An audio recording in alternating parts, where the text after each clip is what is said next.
Suddenly, it seems like every time we look at the news, there's a story about Zelle fraud or Zelle scams. I knew we needed to do a story not only on these frauds and how they're committed, but how you can protect yourself. So we invited Recharge Education's Lynn Lawson, a P-card expert who knows a lot about instant payments, to share her insights on this. If you have a Zelle account or are considering one, you need to hear what she has to say. Make sure to stick around until the end when she'll provide some tips that you need to know to protect yourself and your company. So, Lynn, perhaps you could tell us about the most egregious fraud currently hurting consumers and companies everywhere. Oh, well, it's like you said, Mary, if you just open the news at all, you're bound to see a story about Zelle fraud. So I'll just pick one. I can't say it's the most egregious, but we'll share more examples here as we get going. But most commonly with these frauds, you have a fraudster who is impersonating someone's bank. And they can go as far as spoofing the phone number. So here you are as a consumer and you get a call or a text, and it really does look like it's coming from your bank. Well, this is exactly what happened to a woman. I believe the story, I'm not sure if it was out west somewhere, but she was, busy, which is another, problem. When you're hurried, when you're distracted, when you're busy, you're more likely to fall for things. She was actually at an airport boarding a plane, and she gets, a text message on her phone that looks like it's from her bank saying that someone was trying to take money out of her account. Or did you authorize this Zelle transaction? And she immediately is, typing no. It was a yes, no question, seems innocent enough. Said no. Well, right when she did that, then she got a phone call. Again, it comes through looking like it's from her bank. And it was this pleasant sounding voice saying, oh, okay, you did not authorize this $3,500 Zelle transaction. She said, absolutely not. Well, then he went ahead and said, okay, we're going to get you your money back. But while she's on the phone, then he's having her get into the app, and he was telling her what to press or what to do with her phone. Well, all the while, this scam is just, getting deeper and deeper. And he put her on hold and so on and so forth. Well, she started to become suspicious. And then she realized later that indeed they had taken $3,500 out of her account. And, unfortunately for her, this was all coinciding with takeoff on her flight. So the flight attendant saying, you need to put your phone away. She's trying to resolve the whole issue and has to put her phone away and just wait and deal with it later. So this is just so common. I mean, there are so many different examples, and I'll share more as we get going. Okay, so I'm getting a little ahead of myself as usual, Lynn. Perhaps you could start with a definition or a description of what Zelle is and how it works. Well, I think a lot of consumers are used to Venmo, and a lot of times Zelle and Venmo are talked about together. And, I can see why. I mean, both started as being a peer-to-peer, P2P way of sending money electronically, fast, simple, easy. Zelle is an app, or really it's a platform that hundreds, if not thousands of banks offer right through their banking platform. Yes. But Zelle also has a separate app, but most people get at it through their bank accounts. And it enables pretty much an instant payment, or as we know it, real-time payment of funds. And, it can be used not only for peer-to-peer, but also for B2B, business to business. That was added to the platform about 4 years ago or so. So these transactions are instantaneous, and here's the key, which we'll get into: they are irrevocable. You send the money, it's fast, it's convenient. Most of the time it's free, but you can't recall it once you send it off. Okay, irrevocable. Okay. Yes. One thing I hear about all the time from people who are using Zelle is that it's just as safe as using their bank, and in fact, their bank will reimburse them if they are defrauded. Is this true? No. Okay. And I suppose you'd like me to tell you why. Well, and this is it. So maybe some of your viewers saw a big story in the New York Times not long ago, because that one, and it's just one of many, but you're seeing a lot of bad press for the banks because consumers who are defrauded are not getting reimbursed by and large. There are some exceptions to that. But what banks are pointing at, there's Regulation E, or Reg E as it's known, that requires banks to cover unauthorized transactions. Right. See, that's the caveat here, because in most of these cases, the victim, the consumer, has authorized a transaction because they are a victim of fraud. But the banks are largely saying, sorry, can't help you. And when you think about the nature of a real-time payment, you don't have that lag time to pull back or stop a transaction from happening. The funds are leaving, pretty much instantaneously. So, the hard part, I think, is that there's no good answer for either side. I understand why the banks are taking the position of not refunding money, because if they were to do that all the time, then I'm sure, I hate to say it, but that there are people who will take advantage of that, who will continue to make authorized payments, claim them as fraud just to get the money. Just like in the credit card industry, people make charges, they dispute them saying it's not mine to get their money back. And that's been called a friendly fraud, although it's not friendly at all. Friendly.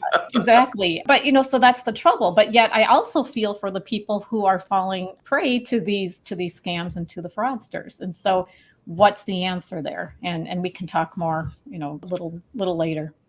I know of two banks that I have responsibility for accounts on, and both of them suggest Zelle. There's a little place when you go to make the payment. So I can see why consumers think that the bank will be responsible, because after all, they signed up for it through their bank. Well, right. I mean, and I'm a Zelle user, actually. Haven't had any issues, knock on wood here. But yeah, it comes off looking like, oh, it's all part of my bank. Right. And indeed, it's operated by a company called Early Warning LLC, but it is technically it's a private company owned by 7 different banks, some very large banks. And then, like I said, hundreds, thousands of banks offer it. Yeah. And when I've said to people, no, the bank, they're like, oh, no, you're wrong. I'm like, okay. All right. Okay. All right. So you kind of insinuated at the beginning that you had some more stories, and I love your stories. So perhaps you could share a few of them. Oh, well, see, I already mentioned, by and large, fraudsters impersonate your bank. Well, there was one of a teenager. So I'm sharing this one because if you're a parent of a teenager or young adult, you want to be aware of this too.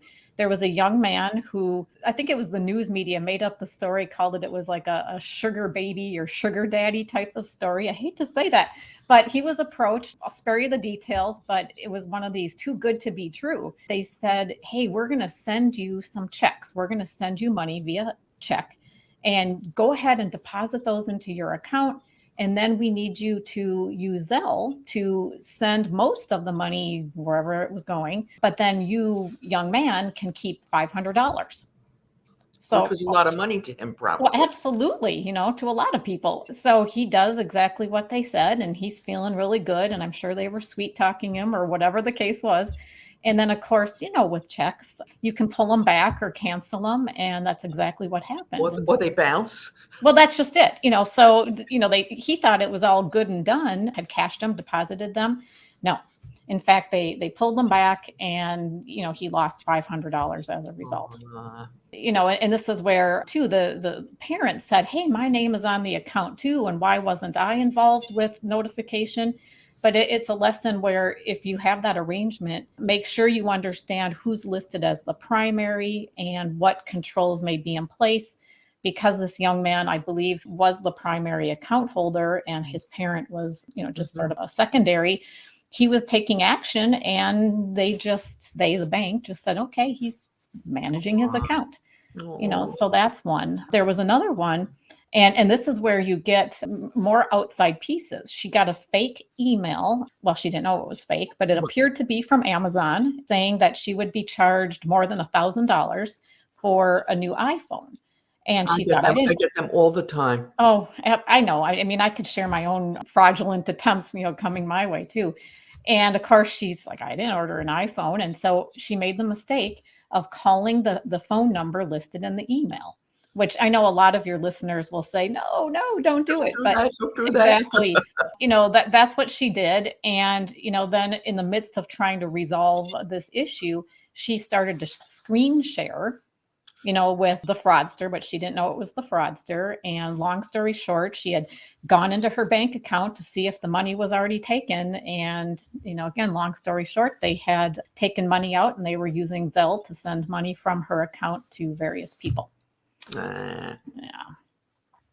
I don't know. So I don't know if you want more, Mary. I mean, Yeah. I could Okay. If you have another one, let's hear it. There was another one, and I don't have the details handy. I just remember reading it not long ago, but it'll also kind of tie into what some of the tips are. I believe it was a woman out in public, and was approached by, I don't know, it's like a preteen, maybe a 12-year-old boy, with this whole big story about how he lost his phone or the battery died, something. And he got separated from his family and friends. And could he borrow her phone so he could call them and try to figure out where they were? Well, it was all an elaborate scam where, in using her phone, he managed during that short time to get into, I think it was Zelle, although it might have been a Venmo thing too, but I think it was Zelle, but managed to siphon money out of her accounts. Oh, because when he borrowed her phone, he hit the Zelle app and then did whatever he did. Right. Which would be part of my tips, which I'll just, here's a tip. Don't loan out your phone. I mean, here this person was motivated to help a young person, totally understand that. But, instead of handing over the phone, say, okay, give me the number, I'll make the call. I'll make the call. Exactly. Right. It should have been suspicious right off the bat that the kid even knew someone's phone number. Right. Yeah, right. He knows phone numbers anymore. Right. Yeah, exactly. So. Right. Another good sign. Right. Okay. Before we get to Lynn's tips on how to protect yourself and your company against this latest scourge, I'd like to invite you to hit the subscribe button. It's free, completely private, and you can unsubscribe at any time. If you're watching on YouTube, you can hit the bell next to the subscribe button to be notified when we post new content, which we do 2 or 3 times a week. On Tuesdays and Thursdays, we post content about accounts payable and payments issues, and we have guests, sometimes like Lynn. And on Saturday, it's our newly introduced Wordle videos. Best of all, on YouTube, you can subscribe if you have a Gmail account, if you don't have a YouTube account. And by the way, Lynn has been a guest on this show a number of times, and we'll have links to all her past episodes in the show notes below. All right. So Lynn, what should folks do and know about Zelle? I'm guessing the answer isn't to stick their heads in the sand now and say, I'm never going to use it, but rather learn how to use it intelligently. Can you tell us how? Yeah, I think, it's like anything else. It's all these fake emails, fake texts, you name it. It's being very careful and being suspicious about everything. And Mary, you mentioned some of the past podcasts, I've done here with you. And that I have been a victim, or someone has attempted to, make me a victim. You, the nerve. Exactly. And one thing I learned, I want to go back to that story for a minute, because it ties in with what you should do in these cases to protect your, your whole bank account and your Zelle usage. I'll try to make a long story short, but one time my bank called me because it appeared that somebody was in an actual branch location trying to cash one of my checks. And of course, I'm going, what? It takes you by surprise. And I thought, okay, I don't know who this is. I said, let me call you back. I said, what number? Give me your number. So I wrote that down. And so I hung up, and then I went online to look up the phone number for the branch that they said they were calling from, just to validate that I was actually talking to my bank and a branch of that bank. So it turned out to be legitimate, and it was actually a great thing that my bank stopped a fraud from happening. But at least that time I had the awareness to say, no, I'm not just going to start talking to you. Let me hang up. Let me validate your phone number or verify and get back to you. So that's just one of the things. You never want to respond to a text or an email or call a phone number within a text or an email when you're getting, these types of communications. And, again, most of the time you're going to get something that makes it sound like someone is trying to get into your accounts. And so you see things like that, and it's so easy to panic. Um, but don't you have to stop yourself from panicking. So good luck there. There's my tip. No, nobody panic. Don't panic. Exactly. But, of course, your heart skips a beat. And so the best thing you can do is then, and I've had to do this because I've gotten these fake texts. I just say, okay, let me log on separately. I'm going to ignore this text here, but let me log into my bank accounts. Let me see what's happening, see if there are any messages or alerts once I log in. Nothing. And that just said, okay, this was again, a fake, but they look so real. And in one of the fraud stories I read about, a woman had just left her branch and then she got a phone call that looked like it was from her bank. And so especially when you just did some business with them and then you get what appears to be a call from them, I mean, your brain's like, oh yeah, let me answer that and let me do whatever it is they need me to do. And so it's just that's one of the biggest things right off the bat. You never want to initiate a payment or a funds transfer of any kind that is seemingly being requested by your bank or actually the fraudster. And that's happened in some of these fraud cases where there's been some instruction to, hey, get online, send me this or do this that really amounts to money, coming out of your pockets. If you do that, then you have no recourse because you initiated the transaction. Exactly. And banks won't be asking you to send a payment or transfer money. That's a red flag right there. So never do that. I guess it's just good to be suspicious. Like even in my story, it was real, but I didn't want to just start talking to the person thinking it was real until I verified that it was real. And that's another good thing too. Look online with your bank. So the next time you're logged into your bank accounts, most of them have some kind of security center or some page related to, scams, cyber threats. They have a lot of good tips there. And, actually there was one I learned recently that I was surprised about. They said, at least my bank said, but I'm sure others have seen this. If you receive a code to authorize any amount of money, like even if it's a penny, you see these attempts to authorize something, to have it be transferred or to create a transaction out of it.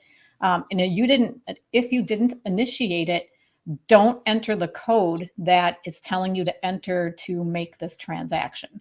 Again, it's something that appears to be from your bank, but if you suddenly get this, okay, you need to verify or whatever, don't do it. So again, don't respond to any requests of any kind, even a penny, to move money or to authorize a transaction. And then you've got some of the very, the basic controls that apply in so many different instances. Change your password regularly. When you can, take advantage of the two-factor authentication, or also known as multi-factor authentication. And for those who aren't aware, that's where if you log in with the username and password, it'll text a code to your phone that you have to enter as yet another layer of security. And I think a lot of people don't take advantage. And that kind of brings me back for a moment, Mary, to what we said at the beginning, where I said I understand where banks are hesitant to, cover the costs of these frauds. But yet, what's the answer? I mean, we need to be doing more. And sure, there's this education piece, which you and I are participating in just through this podcast. But what else could be done? To slow people down when they are receiving all of these fraudulent communications. And, on one hand, we've got these two-factor or multi-factor authentications that you could be doing. But the more you add, then when it comes to real transactions, consumers get irritated because it's slowing them down. People love, payment apps like Zelle and Venmo so much because it's fast and easy and convenient and most of the time free. And, you don't want to be slowed down, but yet these frauds happen. So you have to put in some additional steps and, I don't know. So, it's your money. Right. Yeah. Right. I think most of us can have some patience and be thankful that there are extra steps. And, I mentioned, as a Zelle user, even the first time that I sent money to a family member using Zelle, I mean, there are controls that said, okay, you've said you want to send money to this person. Yep. and here is their phone number that they're registered with. Yep. So And it watch. check it, because one digit off. Right, right. I know. Yeah, you sit there with your phone going, is that the right person? Yes, it is. So, there are steps in the process. And so then, another tip, never send money to people you don't know, or something, again, you didn't initiate, or, it's not like talking to a family member and you had just had dinner and you want to split the bill and you're sending the money. So, any sort of instant payment app like Zelle, and Venmo isn't always instant, it can be, but anything like that, you want to be sure you really know who you are sending money to. And so all of these frauds, I mean, they generally are involving unknown entities. Right.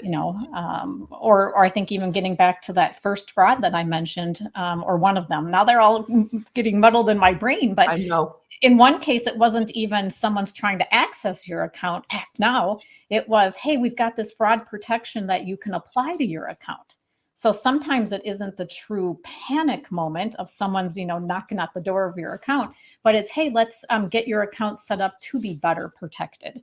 And, that's another form of the scam. And never, share, we know this, but it's worth repeating, never share personal information. Don't share your PIN, don't share passwords to anyone, or even do not screen share, going back to that earlier fraud that I mentioned. It's just all those steps, because some of the time people just feel comfortable thinking it's their bank. Well, they already have my information. Right. So why not tell them? No. Just So when what in I doubt, did, Lynn, because I'm super paranoid, probably because we talk so much about fraud, is I had some apps on my phone for my financial accounts, and I took them off. Going back to your story about the kid who borrowed the phone. Well, and that's another good reminder too. I mean, even years ago, I remember stories coming out about the old, loaning the phone out and then Right. being a victim. Don't stay logged into these things. Right. So I'm also a Venmo user, and so I've got that app on my phone. Well, I sign out every time I use Venmo. Right. So someone, I mean, not that I would loan my phone, but it's another protection. Nobody can pick up my phone and make a Venmo. And I have to say that to log out of Venmo, it's not obvious. You have to find where the log out or the sign out option is. So, but every time I do that. So don't loan your phone, log out of apps. Even Amazon, for that matter. I mean, how convenient is it to stay logged into the Amazon app on your phone so you can shop quickly and easily? But again, if there's any possibility of somebody else getting their hands on your phone, they can easily start buying stuff and have it shipped, who knows where. I know these are a little far-fetched. People think, well, I'm not going anywhere. No one has my phone, but it can happen. Yep. There was You even can lose it.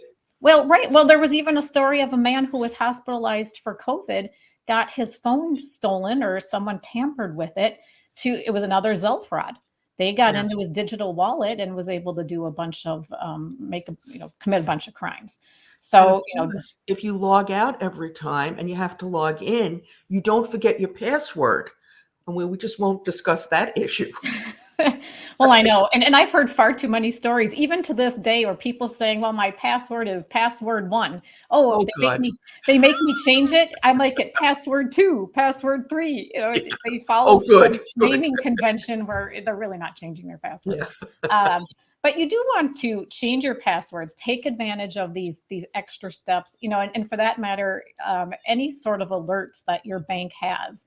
Every bank's a little different, but whether money's been withdrawn or some whatever, you can sign up for a credit card transaction's been made, sign up for these alerts. So at least you can take advantage of what's out there. Right. I mean, I think I've but don't respond to them. No. A different device and log into your account. Right. So, I mean, I do think these apps are great. I mean, I've used it even in the business world. So, like you said, you have to protect your business as well. And, as a small business, I've been paid through Zelle, and it's great. I just think businesses, everybody has to slow down, be skeptical, always be suspicious when you're getting communications that you were not expecting. Right. and know that instilling panic is one of the surest ways Mhm. that the fraudsters get your attention, Right. but you can't Right. panic. Wow, that's interesting. Very interesting. A lot of fraud starts with phony emails that look like real ones. In AP Now soundbite number 40, we give you the opportunity to test your skills on identifying phony email addresses. You can watch it now. We've got a link in the show notes below, and on YouTube, a link to it will appear to the left. As always, we greatly appreciate those thumbs up, those comments, those shares, and those subscribes.